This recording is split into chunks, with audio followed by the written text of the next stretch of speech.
যে মেসির সঙ্গে তুলনা হচ্ছে দিবালা এখন আর্জেন্টিনা দলের আক্রমণ ভাগে সেই মেসির সঙ্গে খেলছেন তিনি। মেসির মতো তিনিও আর্জেন্টিনা দলে অভিষেক ম্যাচই লাল কার্ড দেখেছেন। এতে কারো কারো বিশ্বাসটা আরও দৃঢ় হয়েছে। সবকিছু যখন মিলে যাচ্ছে মেসির সঙ্গে, বিশেষ করে অভিষেকের লাল কার্ড দেখার বিষয়টিও, তাহলে দিবালা মেসির যোগ্য উত্তরসূরি না হয়ে পারেনি না। দিবালা অবশ্য এভাবে ভাবেন না, নিজেকে গড়ে তুলতে চান নিজের মতো করে।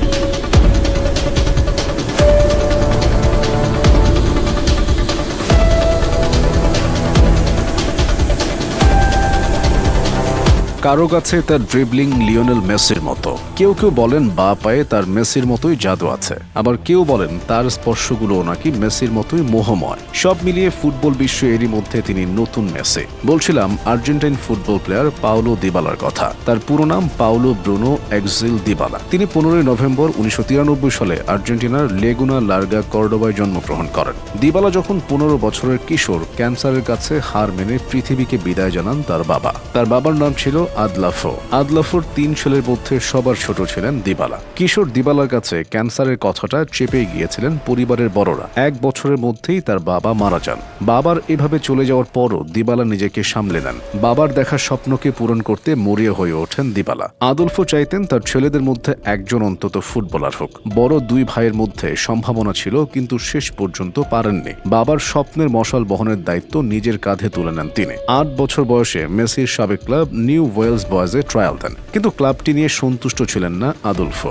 বাড়ির পাশের ক্লাব কর্দোবায় নাম লেখান দিবালা। দিবালাদের বাড়ি লাগুনা লার্গা থেকে গাড়িতে 1 ঘন্টার দূরত্ব ছিল। প্রতিদিন বাবাই দিবালাকে পৌঁছে দিতেন ক্লাবের অনুশীলনে। বাবা মারা যাওয়ার পর দিবালা লাগুনা লার্গা ছেড়ে কর্দোবায় চলে যান। ক্লাবের গেস্ট হাউসে থাকতেন, তবে পরিবার ছেড়ে সেখানে থাকাটা সহজ ছিল না তার জন্য। 17 বছর বয়সে কর্দোবার হয়ে প্রথম গোল পান দিবালা। আর্জেন্টিনার কিংবদন্তি মারিও কেম্পেসকে পেছনে ফেলে ক্লাবের সর্বকনিষ্ঠ গোলদাতা হয়ে যান তিনি। পরের মৌসুমে 38 ম্যাচে করেন 17 গোল। তাকে উপাধি দেওয়া হয় লা জোয়া, যার অর্থ হীরা। কর্দোবা থেকে তাকে নিয়ে নেয় পালেরমো। ইতালির এই ক্লাবটির কোচ মাউরিসিও জাম্পারিনি প্রথম দিবালাকে নতুন মেসি আখ্যা দেন। পালেরমো থেকে 2015 সালে নাম লেখান জুভেন্টাসে। এর পরের গল্প তো আপনাদের সবারই জানা। যে মেসির সঙ্গে তুলনা হচ্ছে দিবালা এখন আর্জেন্টিনা দলের আক্রমণ ভাগে সেই মেসির সঙ্গে খেলছেন তিনি।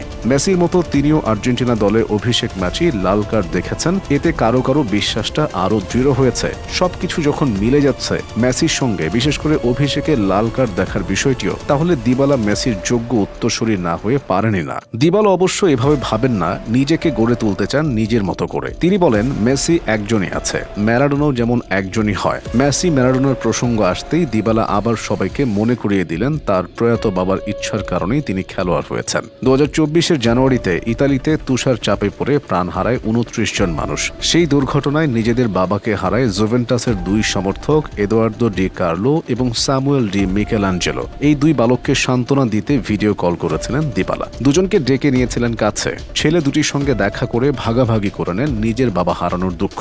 ওই 2 বালক আর দিবালার বাবা হারানোর গল্প এক নয়, তবে প্রিয়জনকে হারানোর বেদনা তো একই। পাওলো দিবালা এটা বিশ্বাস করেন যে তার বাবা তাকে নিয়ে স্বর্গে গর্ববোধ করেন।